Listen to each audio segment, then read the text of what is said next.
Never. I've never imagined that. It's just because of our constitution that I've become a president. But I never imagined it. And there was a time in 2020 when they said I would contest for Zanzibar presidency. And I said, no, I'm not interested. So I've never imagined to be a president. It's just, it came by chance because of our constitution. But I'm ready to bear the burden, yeah. How difficult is it? It is difficult and it is not. Yeah, when the government is correctly coordinated, then it's much easier to operate. And when it is fragmented, then you can imagine what will happen.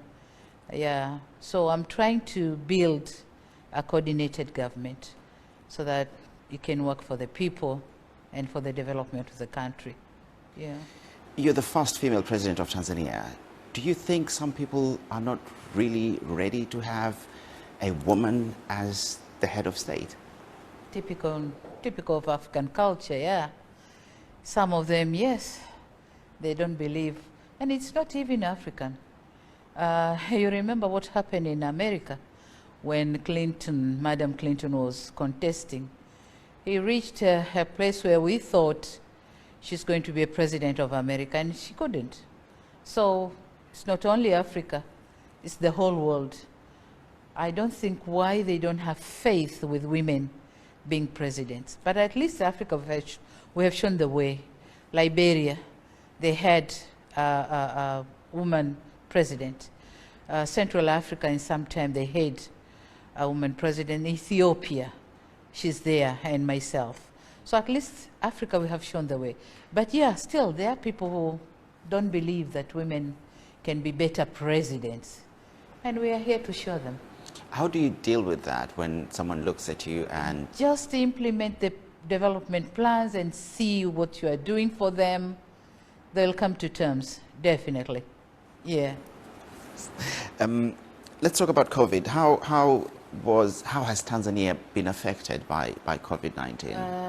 Yeah. Economically and socially?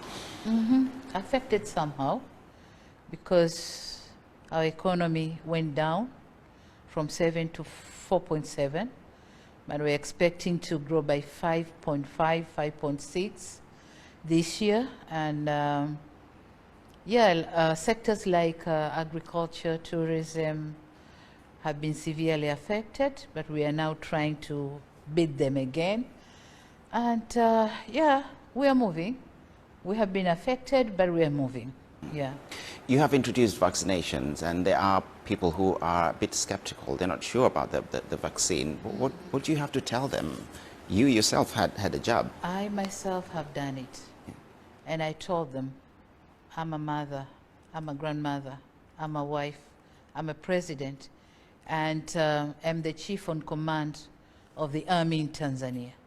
And I have decided to take the vaccination. So it's not that I want to kill myself. I don't want to expose myself to the danger. So if I did it, they should know that vaccinations are safe. They have to do it.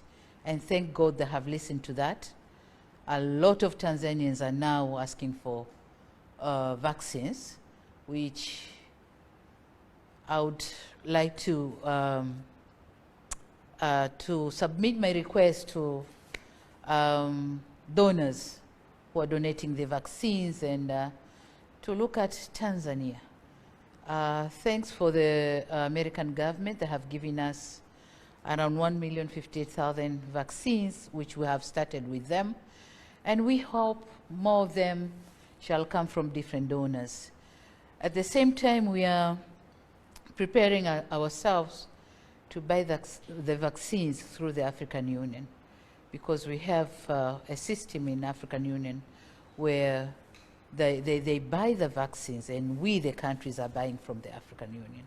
So that's my plan.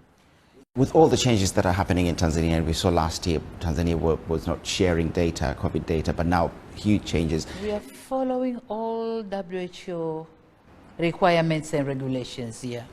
So can you assure people that Tanzania is safe to visit? Oh yes, oh yes.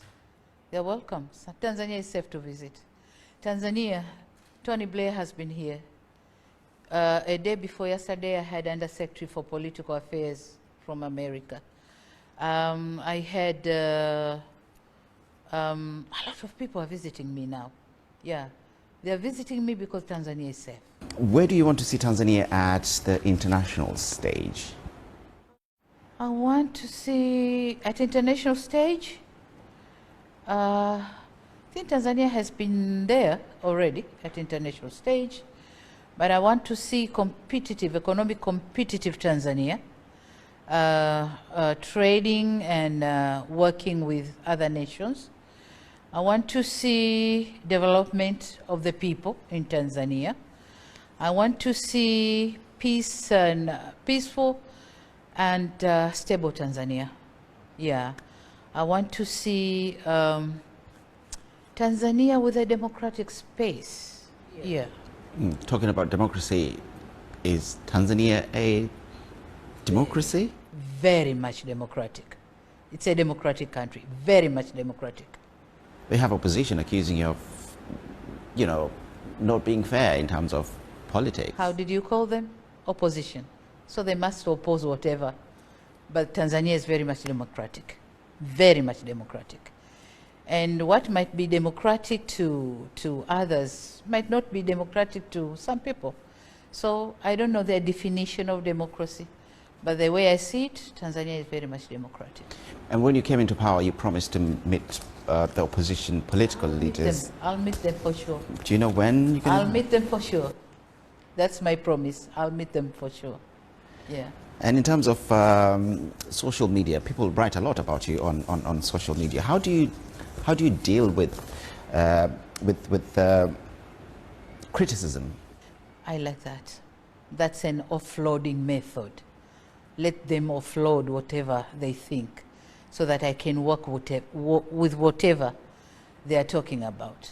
Yeah. If something to be worked out, I work on it and I correct it. If something just written, then let bygone be bygone. Yeah, but otherwise, I like it. That's the way of them speaking to their government. Yeah. As president now, and as a mother, as a grandmother, do you find time to spend time with your family? Later time, yes. Later time with my grandkids.